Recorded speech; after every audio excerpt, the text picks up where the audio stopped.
Bonjour à tous, bienvenue sur les nouveaux chemins de la connaissance. Hey, you know what?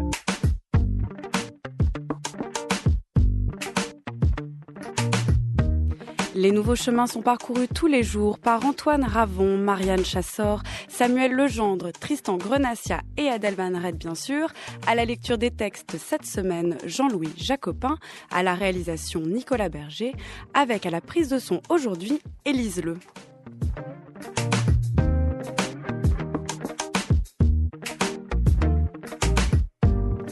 Traité théologico-politique, troisième temps.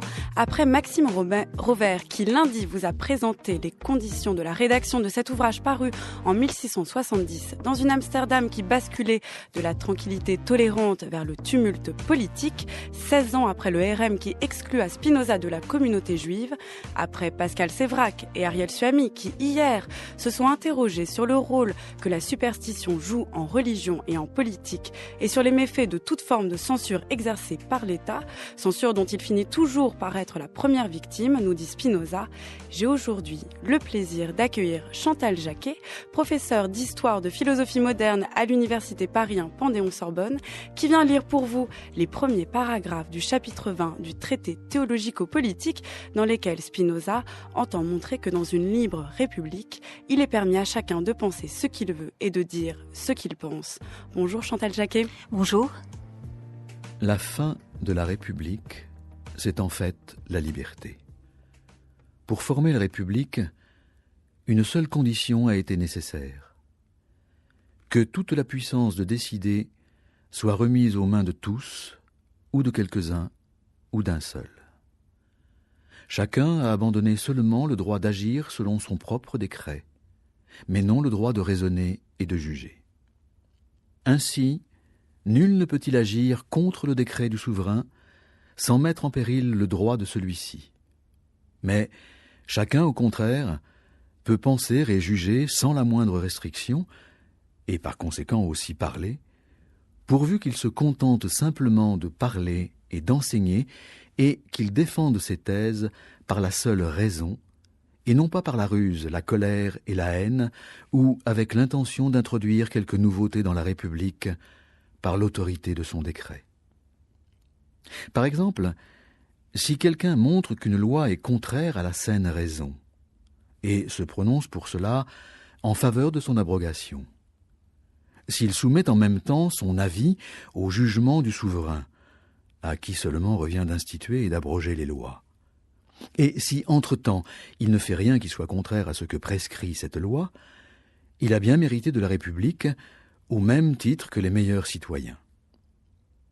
Mais si, au contraire, il le fait pour accuser d'iniquité le magistrat et pour le rendre odieux à la foule, ou s'il essaie de faire abroger cette loi de façon séditieuse contre le gré du magistrat, alors c'est sans conteste un perturbateur et un rebelle. C'est pourquoi nous voyons en quel sens chacun peut dire et enseigner ce qu'il pense sans mettre en péril le droit et l'autorité du souverain, c'est-à-dire la paix de la République.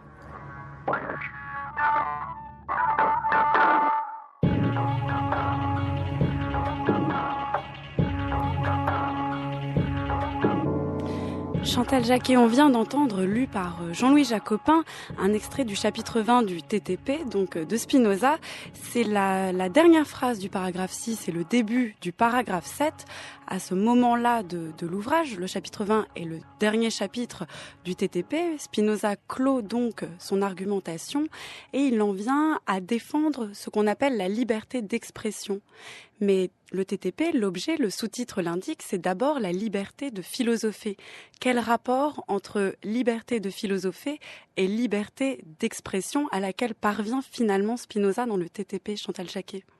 Alors dans ce chapitre 20, Spinoza définit la liberté d'expression et ses limites en même temps au sein d'un État, puisque dans la République, les citoyens pour former un pacte social, renoncent à leur liberté d'agir selon leur propre décret, c'est-à-dire acceptent de se soumettre à la loi commune, mais ce renoncement à agir selon son propre décret et à être soi-même le législateur n'implique pas qu'ils renoncent à leur liberté de penser. Alors Spinoza, au départ, va définir la liberté comme la liberté de philosopher, mais d'une manière plus générale, dans le traité, cette liberté de philosopher devient une liberté de penser et de dire ce que l'on pense, y compris la formulation de jugements qui sont des opinions et non pas forcément des idées vraies et démontrées. Donc il y a une forme d'élargissement. Alors pour le comprendre, il faut voir que Spinoza entend montrer que la liberté de penser et de dire ce que l'on pense n'est pas une menace pour l'État, c'est tout le contraire, c'est l'absence de liberté qui constituerait un danger et qui ruinerait à la fois les autorités politiques et les autorités théologiques. Donc c'est ce mouvement qu'il s'agit de comprendre, c'est l'absence de liberté qui compromet la paix. Alors pour mieux le cerner, il faut voir que bien sûr, Spinoza ne veut pas dire par là que l'on peut dire n'importe quoi, puisque nous voyons qu'il montre bien que certaines opinions peuvent être séditieuses. Alors, avant d'en arriver là et de comprendre ce double mouvement, il faut voir que pour Spinoza, la liberté de penser est nécessaire au sein de l'État, car il est impossible de commander absolument aux âmes. On peut certes, quand on a un pouvoir despotique, essayer de contraindre les corps par la force. On peut essayer de persuader de manière insidieuse les âmes, soit par le rôle du législateur, par exemple. Voilà, le rôle du législateur, par les menaces ou par les récompenses. Et donc on peut amener les citoyens à penser conformément à ce que souhaiterait le souverain. Mais, nous dit Spinoza, même si le secret du régime monarchique, c'est d'utiliser la superstition pour faire que les hommes combattent pour leur servitude, comme s'il s'agissait de leur salut, eh bien, même le régime le plus violent ne peut pas absolument contraindre les âmes.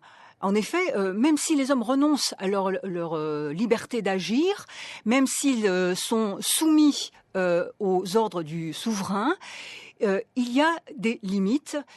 On ne peut pas contraindre, par exemple, un homme à penser que ce qui est vrai est faux. Par exemple, que le tout est plus grand que la partie. Si on lui dit que si le souverain veut le persuader du contraire, c'est impossible. Et Spinoza montre que il y a un certain nombre de convictions profondes qu'on ne peut pas arracher aux individus. Par exemple, on ne peut pas persuader un homme d'aimer ce qu'il déteste, ou inversement d'haïr ce qu'il aime. Donc le souverain, même le plus violent soit-il, ne pourra pas aller contre ces affects-là. Et Spinoza explique clairement que, par exemple, si le pouvoir souverain agit de telle sorte qu'il se comporte en compromettant la majesté du pouvoir, par exemple, si les souverains circulent dans les rues ivres, s'ils violent les jeunes filles, s'ils pillent, eh bien, ils ne pourront pas faire en sorte que les citoyens les respectent et qu'ils pensent du mal du souverain. Donc, ils ne peuvent pas les contraindre jusqu'au bout. Et si on voulait forcer les âmes au point d'admettre des choses qui révoltent les citoyens, qui les plongent dans l'indignation, eh bien, l'état civil se transformerait en état de guerre. Il y aurait la sédition et la rébellion. Par conséquent, c'est une nécessité pour l'État, pour la paix de la République, d'admettre cette liberté de penser et de dire ce que l'on pense, parce que la complexion des hommes, c'est ça sur lequel insiste Spinoza, la complexion des hommes est extrêmement variée. Et donc, on ne peut pas arriver à une unité des opinions, autant de têtes, autant d'avis, nous dit Spinoza dans l'appendice de la partie 1 de l'éthique, et il n'est pas au pouvoir des hommes de tenir leur langue. Autrement dit, on ne peut pas leur interdire d'exprimer ce qu'ils pensent, et leur enjoindre de garder leur pensée dans le fort interne, parce que il y a une sorte d'impulsion à parler, qui est liée au fait que on va communiquer ces idées à un ami sous le sceau du secret, lequel les divulguera sous le sceau du secret, et ainsi de suite. Donc la parole se répand. Spinoza insiste sur le fait que les hommes parfois parlent tout en regrettant d'avoir parlé, mais il y a une sorte de compulsion à la parole, et cette compulsion à la parole fait que même le régime le plus violent ne peut pas empêcher des hommes de franchir cette limite entre le secret tu et puis la parole divulguée, même au péril de leur vie.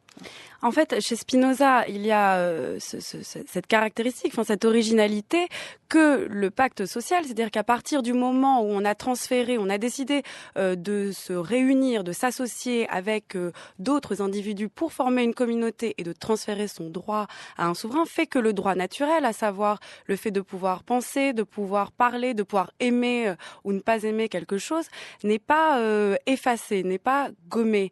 Mais comment, du coup, la question se pose, articuler ce droit naturel qui persiste, qui d'ailleurs Spinoza dans le chapitre 17 dit que les hommes ne peuvent pas cesser d'être des hommes à partir du moment où ils transfèrent leur puissance au souverain. Donc ils restent des hommes, mais comment transférer comment articuler le fait de rester un homme avec le fait de vivre en communauté, parce que c'est aussi ça l'enjeu dans le texte qu'on a entendu, c'est aussi la paix. Et comment vivre en paix alors que tous les individus peuvent avoir des opinions différentes et les exprimer.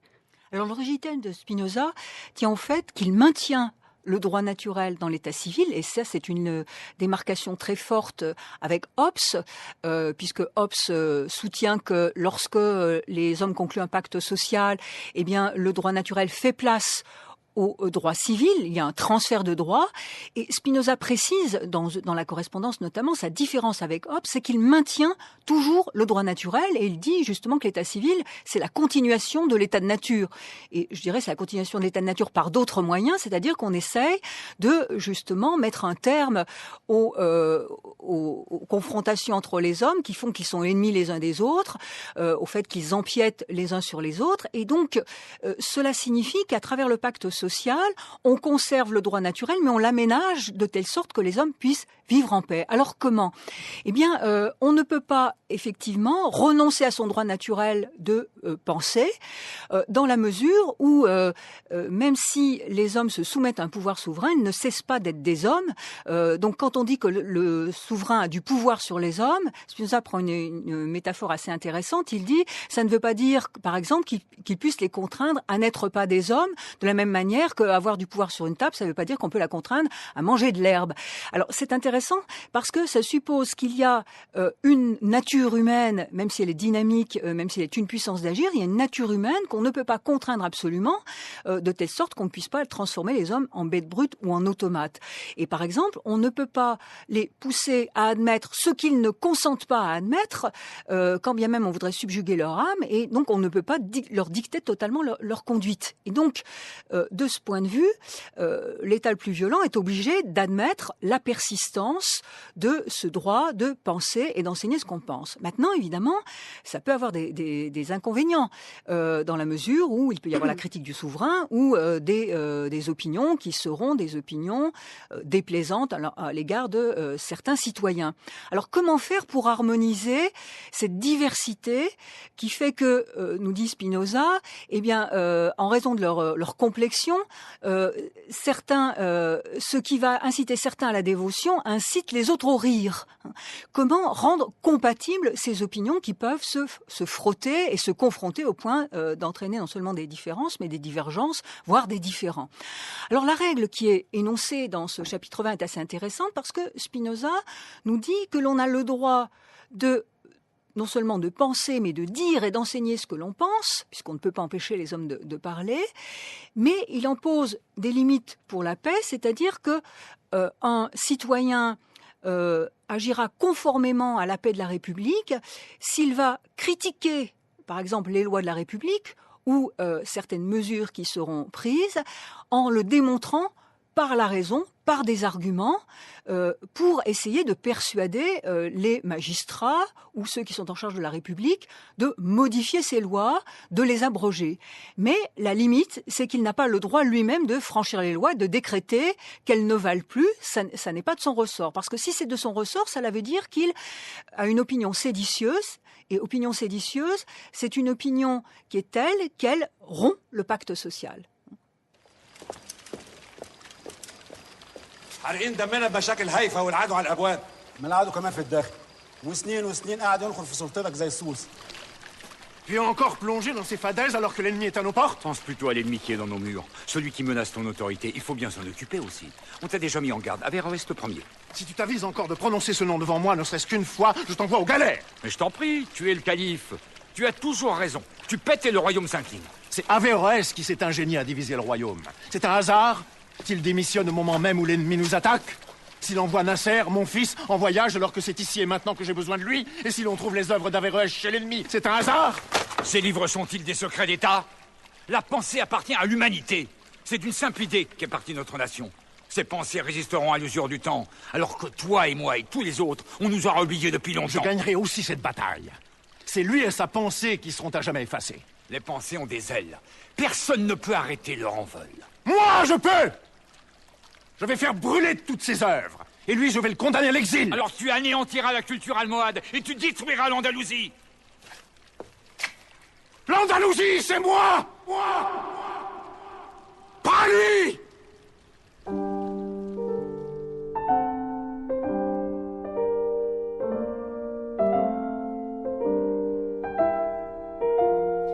C'est un droit attaché à la souveraineté que d'être juge des opinions et doctrines qui sont nuisibles ou favorables à la paix et en conséquence de décider ce qu'on peut permettre lorsqu'il s'agit de prendre la parole devant les foules et qui devrait examiner la doctrine de tous les livres avant qu'ils ne soient publiés.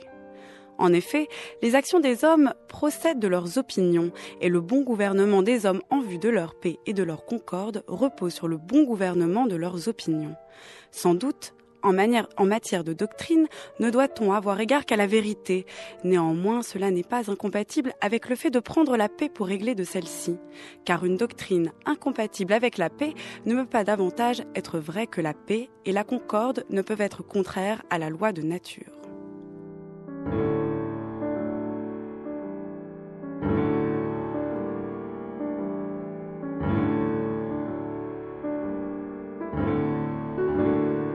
France Culture, les nouveaux chemins de la connaissance, Géraldine Mosna-Savoie. Chantal Jacquet, on a entendu deux choses. Tout d'abord, l'extrait d'un film, un film de Youssef Chahine qui date de 1997, qui s'appelle Le Destin, dans lequel on entend le calife El Mansou qui ordonne l'autodafé de toutes les œuvres du philosophe Averroès. Il s'oppose à ce moment-là à un conseiller qui lui dit que lutter contre la pensée d'Averroès ne fera que nuire justement à son autorité. Et juste après, j'ai lu, alors non pas du Spinoza, mais Hobbes, vous l'avez évoqué juste avant. C'est un extrait du Léviathan qui date de 1651, donc une petite vingtaine d'années juste avant le traité théologico-politique de Spinoza, dans lequel il dit qu'un des droits du souverain est le pouvoir doctrinal. Alors comment Spinoza, vous avez commencé à l'évoquer, Chantal Jacquet, va soutenir que la liberté d'expression, à l'inverse de ce que peut proposer, de ce qu'on a entendu dans l'extrait du Destin ou de Hobbes, la liberté d'expression va en fait soutenir la vitalité d'un État. Chantal Jacquet. Alors d'abord, Spinoza a tout à fait conscience du fait que le souverain, lorsqu'il réprime violemment la liberté d'expression, est dans son droit, puisque le droit s'identifie à la puissance. Et donc, s'il a la puissance de le faire, il a le droit de le faire. Mais il fait une distinction capitale entre agir à bon droit et agir pour le mieux et pour le meilleur. Et un souverain peut essayer d'agir à bon droit en empêchant les hommes de penser et de dire ce qu'ils pensent, mais il court à l'échec en le faisant, c'est-à-dire qu'il va compromettre son propre pouvoir parce qu'il ne pourra pas contraindre les âmes de façon absolue. Il y a ces fameux exemples, c'est-à-dire ceux qui soulèvent l'indignation des hommes, ce qui fait ils préfèrent mourir plutôt que de se soumettre, il ne peut absolument pas le leur imposer. Donc même lorsqu'il agit à bon droit, eh bien, il risque de compromettre son autorité et agir pour le mieux. Et pour cela, Spinoza dit que l'état le mieux réglé, c'est celui qui vit sous la conduite de la raison. Quand un État a conscience que pour préserver la paix, eh bien, il doit accorder la liberté d'expression, il agit sous la conduite de la raison. Alors, cela ne veut pas dire que dans ce cas-là, lorsqu'il se rend compte que pour la paix et dans son intérêt propre, il faut accorder la liberté d'expression, puisqu'on ne peut pas la réprimer jusqu'au bout, par impuissance, en quelque sorte, du pouvoir souverain. Autant faire avec. Autant faire avec. C'est une nécessité. C'est-à-dire que, de toute façon, Spinoza dit qu'un pouvoir qui voudrait contraindre les âmes serait contraint à être de plus en plus violent et ne pourra pas durer éternellement. Il y aura contre lui une résistance. Donc c'est un rapport de force. Alors c'est pourquoi il doit accorder cette liberté. Ça ne veut pas dire pour autant que tout soit permis. Et de ce point de vue, Spinoza est proche de Hobbes, c'est-à-dire c'est quand même le souverain qui, notamment en ce qui concerne les affaires sacrées, a en dernière instance le pouvoir de décider ce qu'il autorise ou n'autorise pas. Donc c'est lui l'instance qui légifère et qui fait exécuter ce qui a été décidé comme loi. Néanmoins, donc au niveau des doctrines, il ne peut pas persuader les hommes d'adopter telle doctrine plutôt que telle autre, puisque il peut y avoir cette résistance qui est liée à la complexion diverse des hommes et au fait qu'on ne peut pas les empêcher de penser que ce qui est vrai et les contraindre à admettre comme vrai ce qui est faux. Donc, ce qui va constituer la délimitation de la liberté d'expression chez Spinoza, c'est que chacun peut, d'un point de vue doctrinal, énoncer ce qu'il pense et l'enseigner, alors à condition que cela ne se fasse pas par la haine, par la perfidie ou la colère. Autrement dit, on peut soutenir des opinions, mais des opinions qui soient soit l'objet de démonstration par la raison, et donc en ce moment-là, elles se transforment en vérité, ou des opinions qui peuvent être incertaines, improbables, mais des opinions qui n'incitent pas à la haine, des opinions qui ne menacent pas la paix de la République parce qu'elles conduiraient à détruire le pacte social et à détruire certains citoyens. Autrement dit, l'argumentation que l'on peut déployer pour défendre son opinion est tout à fait légitime si elle se fait par la raison et si elle implique une absence de haine, de colère à l'endroit, par exemple, des gens vis-à-vis desquels on prend position. Ce qui suppose évidemment une difficulté, c'est-à-dire le fait que ces opinions, d'une part, soient exprimées selon une certaine modalité, soit rationnelle, soit sans passion haineuse, destructrice, et ce qui implique que ces opinions, qui souvent déclenchent les actions... c'est d'ailleurs ce que dit Hobbes aussi dans le texte que j'ai lu. Dit Hobbes. Et donc ces opinions qui vont enclencher les actions, eh bien, il faut qu'il puisse y avoir, en quelque sorte, un frein entre la liberté de penser et la liberté d'agir. Alors, la liberté de penser, c'est déjà une manière d'agir, c'est-à-dire on agit intellectuellement. Voilà, c'est ça. Quelle est la distinction, finalement, entre liberté de penser et liberté d'agir? Parce qu'on parle de liberté d'expression comme si la parole avait une dimension, avait la valeur d'une action. Chez Spinoza, on a l'impression que la parole, à partir du moment où elle est politique, à partir du moment où, en fait, elle peut se répandre dans la communauté qu'on a fondée avec les autres membres, devient à valeur d'action, alors que finalement, on pourrait très bien soutenir qu'il y a une liberté de penser chez soi, à l'écart de l'espace public, que même dans cet espace-là, on peut dire ce que l'on veut, mais que ça n'a pas d'incidence sur le politique. Pourquoi, chez Spinoza, la liberté d'expression prend cette dimension tout de suite performative? On pourrait dire ça, c'est-à-dire tout de suite va tout de suite rencontrer les limites du pouvoir.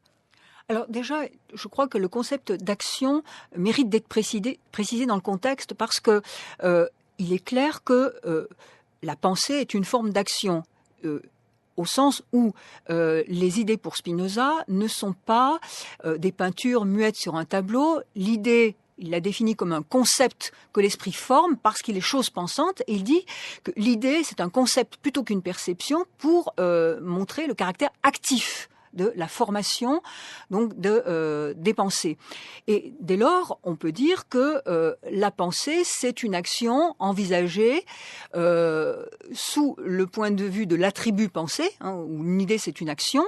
Donc la liberté de penser ne s'oppose pas à la liberté d'agir en sens général, puisque on pourrait dire que la pensée c'est une des modalités de l'action sous l'attribut pensée. Bon. Alors, quand Spinoza fait une distinction dans le chapitre 20 entre le fait que on est libre de penser, d'enseigner ce qu'on pense, mais pas d'agir, il ne veut pas dire que la pensée soit passive et qu'elle soit cantonnée dans le fort intérieur, puisque de toute façon, déjà, l'intériorité est toujours constituée par rapport à une extériorité, puisqu'il y a des échanges permanents et le pouvoir peut essayer de contraindre. Et d'autre part, il précise bien qu'on peut enseigner, donc diffuser son savoir. Donc là, extérioriser. Donc là, il y a une activité de communication. Alors, lorsqu'il dit que la pensée ne doit pas entraîner une action, ça ne veut pas dire que la pensée serait inerte, ça veut dire simplement que la pensée ne doit pas entraîner un type de transgression de la loi. Ce n'est pas toute action, puisque il y a bien une action pédagogique qui s'effectue dans la communication. C'est le fait que quand je suis en désaccord, par exemple, avec les lois de l'État, je peux enseigner les raisons pour lesquelles je suis en désaccord, je peux opérer des critiques, mais je n'ai pas le droit d'agir contre ces lois, c'est-à-dire de me dispenser de m'y soumettre. Ça n'est pas de mon ressort, puisque par le pacte social, je me suis engagée à me soumettre aux lois. Et même quand ces lois sont injustes, nous dit Spinoza, le sage doit s'y soumettre, il doit faire en sorte de les critiquer pour les faire abroger, mais il n'a pas le pouvoir lui-même de les abroger. C'est ce type d'action-là que Spinoza récuse, parce que dans ce cas de figure, eh bien, la paix va être compromise dans la mesure où si chaque citoyen décrète qu'il s'abstient d'obéir aux lois, la vie en collectivité n'est plus possible.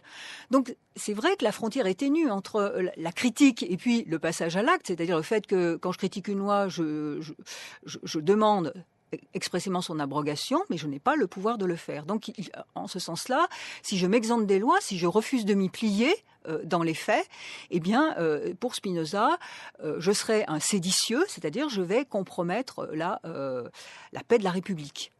Alors, Spinoza pose bien la question dans le traité théologico-politique. Il se demande si le souverain m'enjoint d'exécuter un ordre que je sais être injuste et pernicieux. Que dois-je faire ? Eh bien, je dois, selon lui, montrer au souverain en quoi cet ordre est inique et comment il va avoir des conséquences néfastes. Je dois essayer de le persuader par tous les moyens. Mais si je n'y parviens pas, je suis quand même tenu d'exécuter ces ordres, parce que si je m'en exempte, eh bien, chacun pourra agir selon son libre décret et on n'est plus dans un état civil. Oui, alors on a le choix entre être contraint par un souverain ou on a le choix entre d'un côté une forme de tyrannie, de despotisme ou l'anarchie finalement. Et c'est très difficile de trouver un juste milieu entre ces deux extrêmes. Comment finalement parce que si l'individu, à partir du moment où a décidé de se soumettre à une autorité, pour son bien aussi, c'est-à-dire qu'il a décidé de s'associer pour pouvoir continuer à vivre en sécurité, en paix, librement, mais comment à ce moment-là, il peut aussi accepter il constitue à ce moment-là la communauté, et donc s'il n'est pas d'accord avec une loi, en fait, finalement, il n'est pas d'accord avec ce pourquoi il s'était engagé au départ. En fait, c'est comme s'il était en contradiction avec lui-même. Une fois qu'il a formé une communauté et que le représentant de cette communauté, le souverain, lui ordonne des lois qui sont complètement injustes, comment lui fait-il, membre de ce tout, pour s'y opposer? C'est comme s'il s'opposait à lui-même. Et ça, c'est un des problèmes de comment on va arriver à articuler la paix, voilà, avec soi-même, même, parce que finalement, on fait partie d'un tout et on est juste représenté. Alors, la distinction que Spinoza fait est capitale, c'est-à-dire que dans le cadre du traité théologico-politique, on est encore dans le cadre d'une théorie du pacte social. Ce que l'on transfère au souverain, dans ce cadre-là, c'est uniquement le droit d'agir selon son propre décret. On renonce à n'en faire qu'à sa tête, pour ainsi dire. Mais on ne renonce jamais à la liberté de penser et de dire ce que l'on pense. Et donc, c'est en utilisant cette liberté de dire ce que l'on pense que l'on peut essayer de faire fléchir le souverain. Parce que si on n'y arrive pas par la raison, il faut quand même comprendre que, certes, les citoyens et les sujets, en tant qu'ils obéissent aux lois, craignent le souverain, mais la réciproque est vraie. C'est-à-dire que si le souverain voit que ces idées divulguées par un homme libre remportent une majorité de suffrages, si celui qui exprime ses critiques va rallier l'immense majorité du peuple, eh bien, le souverain est menacé.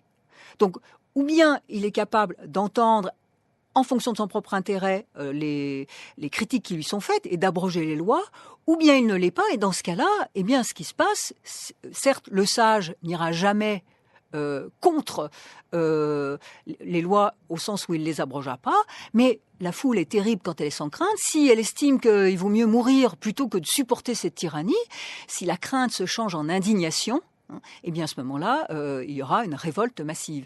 Et c'est la conséquence peut-être du fait que le souverain n'est pas suffisamment puissant pour pouvoir faire taire la population.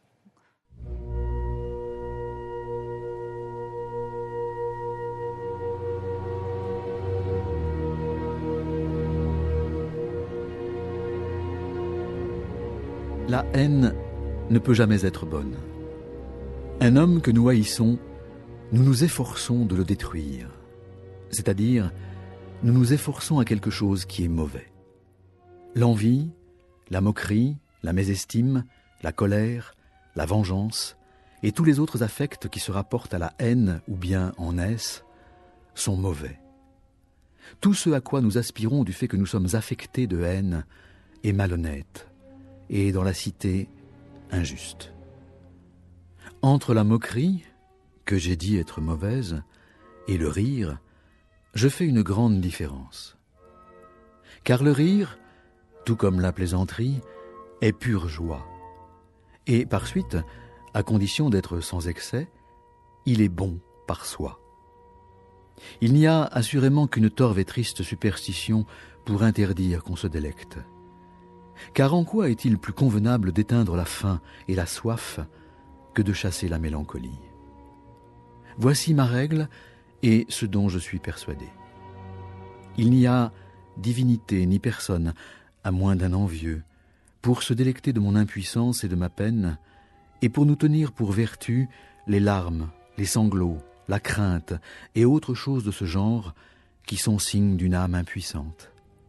Mais au contraire, plus grande est la joie qui nous affecte, plus grande la perfection à laquelle nous passons, c'est-à-dire plus nous participons nécessairement de la nature divine.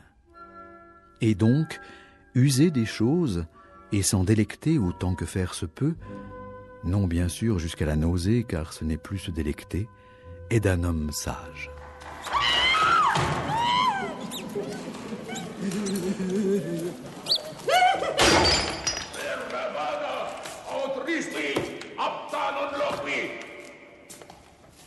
J'espère que mes paroles ne vous ont pas offensé, frère Guillaume.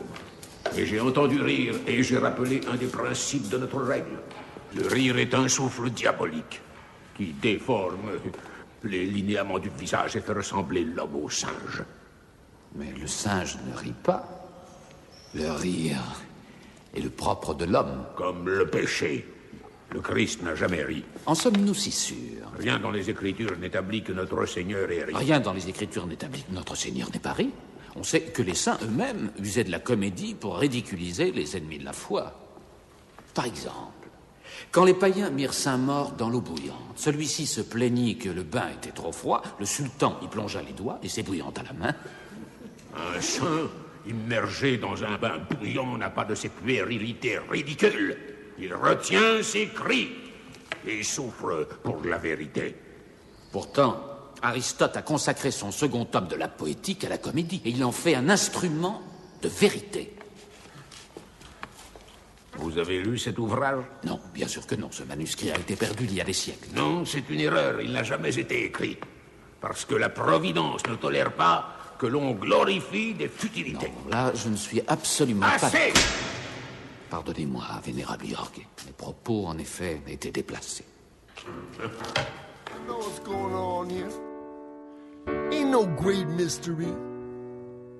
Y'all have lost faith in yourselves, as clear as it can be. You can whine all you want to, drown in your misery, or you can listen to me. Listen to me. Laugh and be happy. Don't you ever wear a frown. Don't let the bastards grind you down. Laugh and be happy. It's a simple thing to do. Believe in your dream, and your dream will come true for you. Be a red sun shining in the sky so blue. Blackbirds singing in the trees. To be a real silver line up there for me and you. Listen to me. Listen to me. Vous écoutez France Culture, les nouveaux chemins de la connaissance. Il est 10h35. C'est le troisième temps de notre semaine consacrée au TTP de Spinoza, le traité théologico-politique. Troisième temps que nous partageons avec Chantal Jacquet, professeure d'histoire de philosophie moderne à l'université Paris 1 Panthéon-Sorbonne et auteur de 2 ouvrages, notamment sur Spinoza, Les expressions de la puissance d'agir chez Spinoza, disponibles aux publications de la Sorbonne, et L'unité du corps et de l'esprit, affect, action et passion chez Spinoza, disponible bientôt en avril au PUF.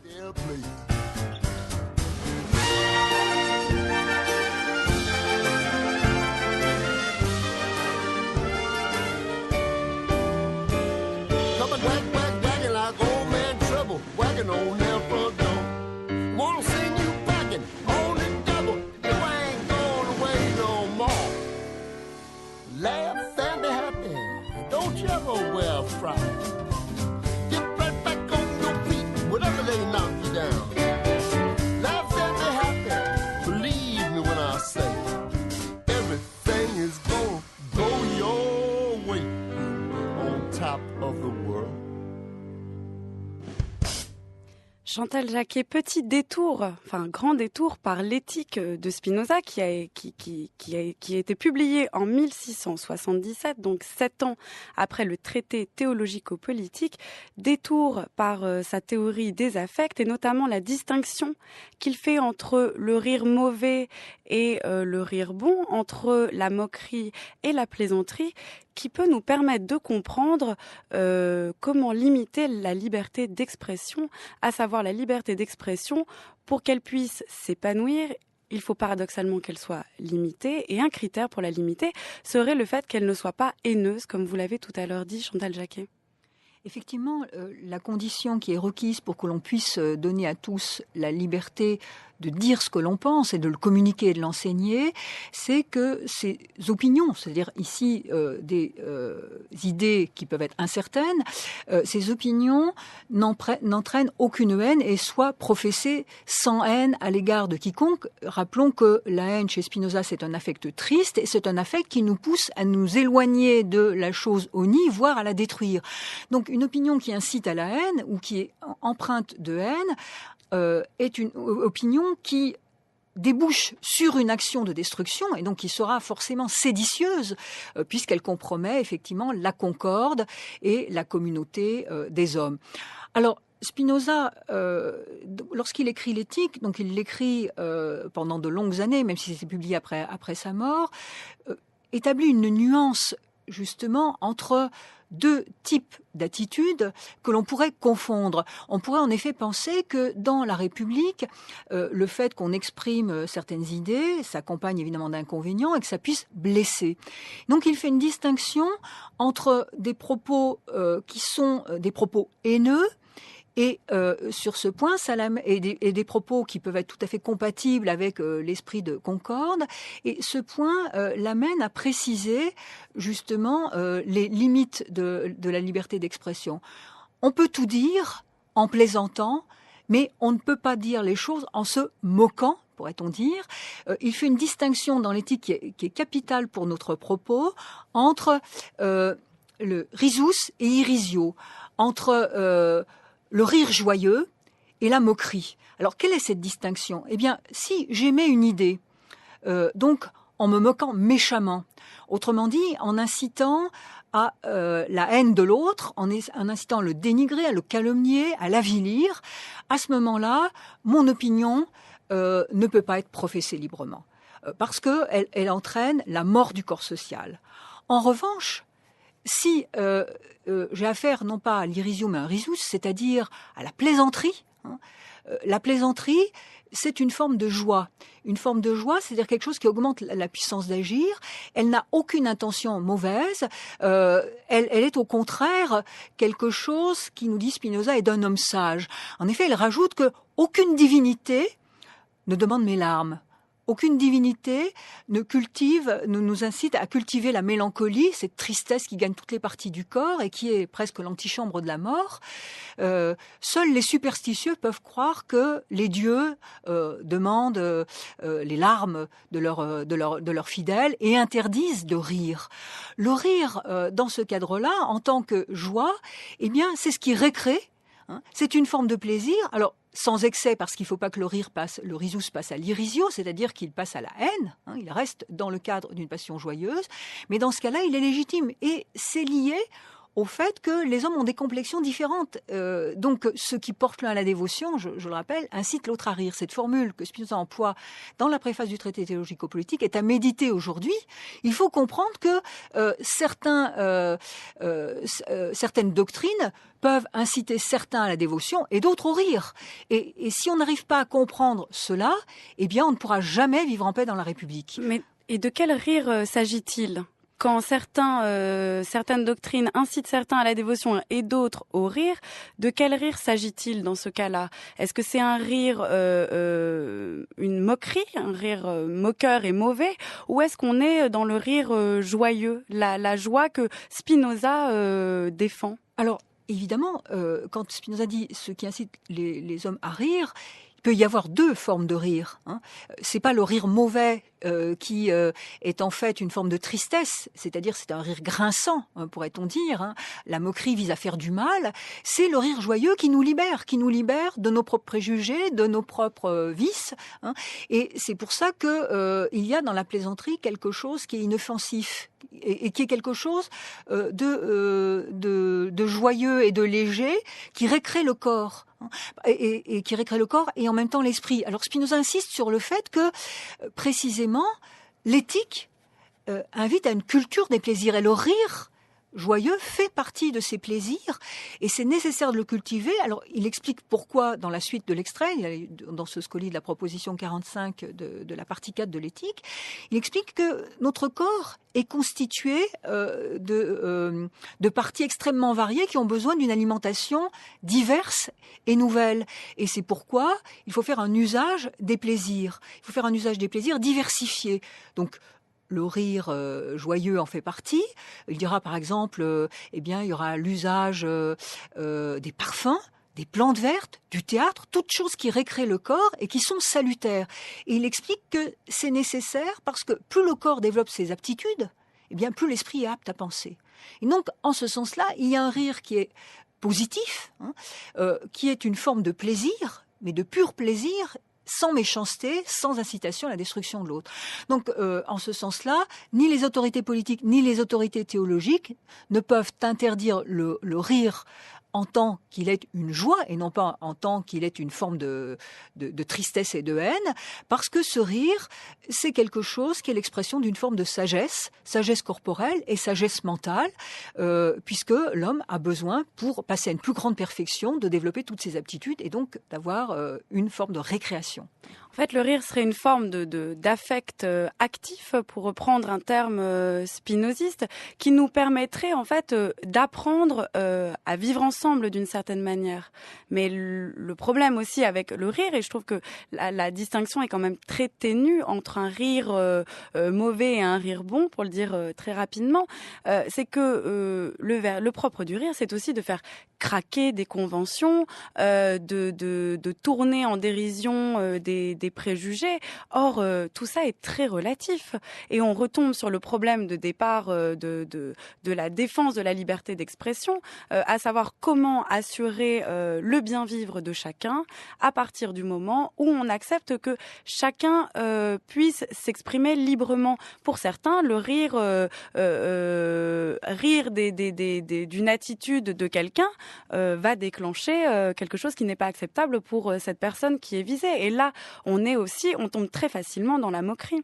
Alors, le problème de la distinction entre la moquerie, donc rire méchant, et la plaisanterie, ça implique d'une part celui qui fait cette plaisanterie ou qui lance une moquerie, et d'autre part, effectivement, le public qui la reçoit.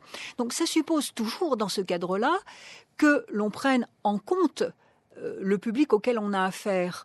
Autrement dit, il s'agit de comprendre que si on s'adresse à la foule, il faut aussi parler selon sa compréhension. Et donc, être bien certain, au fond, que ce qui, pour soi-même, est une plaisanterie, eh bien, est compris comme plaisanterie et non pas comme moquerie et discrimination ou attitude agressive visant à présenter l'autre sous des traits odieux. Donc, ça suppose effectivement une connivence, une compréhension, et que ça suppose que ça se fonde sur une convenance, une accommodation avec les hommes. Et c'est pourquoi on est obligé de prendre en considération le public. Et en ce sens-là, une plaisanterie, elle peut très bien se comprendre entre amis, et ça suppose que l'on sache qui est l'autre et ce qu'il est possible de lui dire, et ça suppose donc un art de parler et un art de communiquer. Et c'est quelque chose qui est très très important et très présent chez Spinoza. D'abord, il insiste sur le fait que généralement, il ne tourne pas les hommes en dérision. Sa fameuse formule qui est reprise, ne pas mésestimer les hommes, ne pas pleurer, ne pas déplorer, ne pas rire, mais comprendre. Et là, on a bien ridéré, mais ce serait tourner en dérision, c'est-à-dire faire une satire. Il reproche souvent aux moralistes, non pas d'avoir écrit une éthique, mais d'avoir fait une satire des hommes. Et ça, c'est totalement inutile parce que ça discrédite les hommes. Mais ça ne veut pas dire pour autant, parce qu'on a interprété cette formule comme le fait qu'il s'agit seulement de comprendre et on bannit toute forme de rire. Quand Spinoza réhabilite donc la plaisanterie, ça suppose que cette plaisanterie soit une joie partagée. Autrement dit, qu'elle soit source de joie, pas seulement pour celui qui l'émet, mais pour celui qui la reçoit. Donc, ça suppose qu'on perçoive les notions communes entre les hommes. Et donc, en ce sens-là, effectivement, il faut être sagace, c'est-à-dire exercer une forme de prudence. Et ça n'est pas un hasard si la devise de Spinoza, c'est « caute », soit prudent, parce qu'il faut savoir à quel public on s'adresse. Et ça, c'est un extrait, on a entendu l'extrait, c'est de l'éthique, mais dans le traité théologico-politique, il n'est question que de passion triste, de haine. En fait, Spinoza a une vision réaliste de la situation. Il part d'un état donné, alors que l'éthique est dans une approche théorique, abstraite, géométrique des passions. Est-ce que il faudrait lire le traité théologico-politique de Spinoza, sa théorie, sa thèse de la liberté d'expression, uniquement à la lumière de l'éthique, c'est-à-dire uniquement, pas seulement à la lumière de cet ouvrage, mais uniquement aussi à la lumière d'une éthique, c'est-à-dire qu'une vie en communauté, une vie politique, n'est bien vécue que si chacun est éduqué ensemble grâce à une éthique. Alors Spinoza fait une distinction de toute façon au sein de la politique entre un État qui gouverne à bon droit, c'est-à-dire qui exerce sa souveraineté en fonction de sa puissance, et puis l'État le meilleur. Alors, l'État qui gouverne à bon droit, eh bien, peut le faire sur la base de passions tristes. Et c'est par exemple le secret du régime monarchique quand il est absolu. Il se base sur une des passions tristes par excellence, qui est la crainte, et avec son cortège de superstitions. Donc, dans ce cas de figure, évidemment, tout ce qui sera forme de joie, y compris donc la plaisanterie, risque fort d'être banni dans ce type d'État. Et c'est un État où on peut dire peut-être que les citoyens ne sont pas en paix, mais qu'il y a simplement une absence de guerre. Et Spinoza fait bien la distinction entre les deux. Quand les sujets sont trop terrorisés pour se soulever, on ne peut pas dire qu'on soit en paix, mais simplement qu'il n'y a pas de guerre. C'est un état négatif.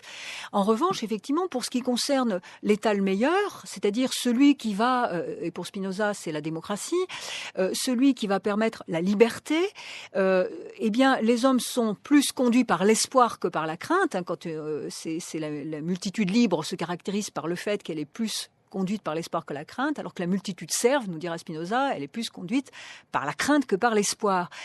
Eh bien, dans ce cas de figure, évidemment, on peut concevoir différents types d'États.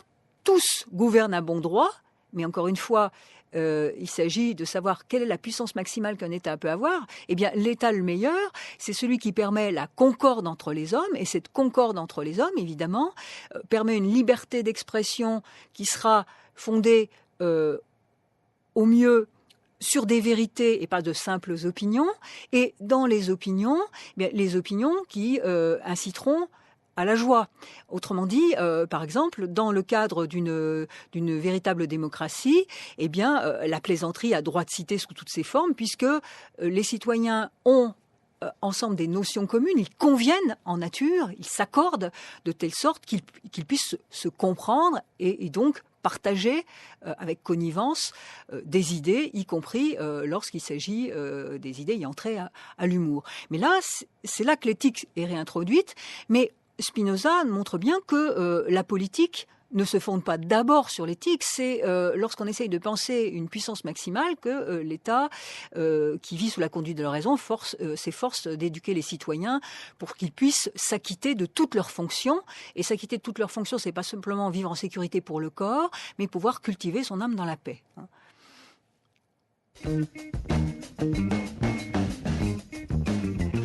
Express yourself. Express yourself. You don't never need help from nobody else. All you got to do now, express yourself. Whatever you do, do it good. Whatever you do, Lord, Lord. Do it good. All right. It's not what you look like when you're doing what you're doing. It's what you're doing when you're doing what you look like you're doing. Express yourself. Merci beaucoup Chantal Jacquet. Merci. Donc je rappelle qu'on peut lire de vous, donc notamment et sur Spinoza, les expressions de la puissance d'agir chez Spinoza aux publications de la Sorbonne et l'unité du corps et de l'esprit, affect, action et passion chez Spinoza, disponible au PUF en avril, c'est réédité. Et sur un tout autre sujet, enfin du moins en apparence, Adèle Van Rett, vous avez reçu lors de sa parution, j'annonce les transclasses ou la non-reproduction qui est paru au PUF l'année dernière.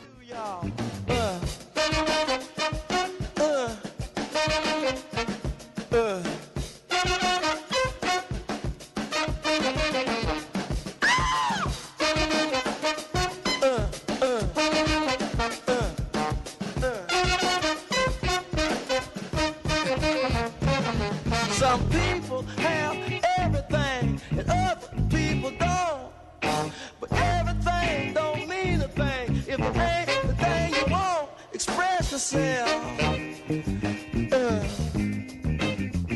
Express yourself. Oh, do it. Oh, do it. Do it to it. C'est la fin des nouveaux chemins pour aujourd'hui, car nous nous retrouvons demain pour poursuivre la découverte de Spinoza. Et si d'ici là, vous souhaitez réécouter cette émission, rendez-vous sur le site de France Culture à la page des nouveaux chemins. Vous y trouverez toutes les références bibliographiques et musicales du jour. Et surtout, vous pourrez l'écouter en ligne pendant 1000 jours et la télécharger, la podcaster pour l'écouter pendant 1 an. Et rendez-vous également sur les pages Facebook et Twitter des Nouveaux Chemins où toute l'équipe met en ligne l'émission du jour.